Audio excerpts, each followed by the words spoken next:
obukao sam pregaču koja je stara 20-30 godina i obukao sam debelu robu nase.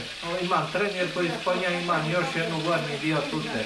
Kakva kao vrelo ulje pane na mene da mi ne može ništa da ispeče tutu i da ispeče gornji dio tute i trenjer. A i ovo su vojničke noće, tako ako padne ulje na njih, da me ne mogu opet, da me ne mogu spojiti. O specijalne vojske, specijalne policije vojne gače, koja mi je mater kupila na pazaru.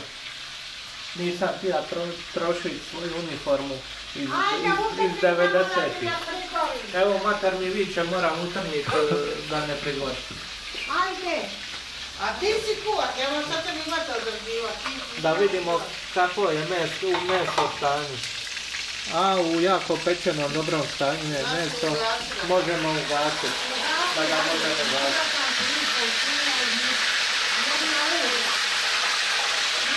Evo, meso je malo i pregorilo.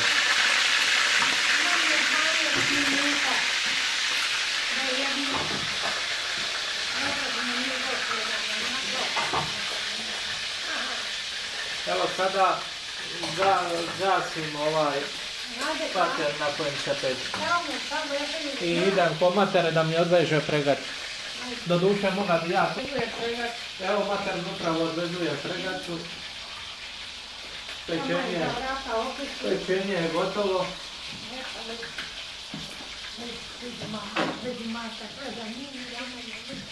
Pregaču moramo na mjesto objesiti gdje je bilo.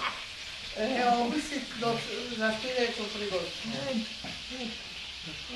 Sad kreće vadi komadić po komadić pečenoga, da svima koji će ovo gledati i koji će blagovati.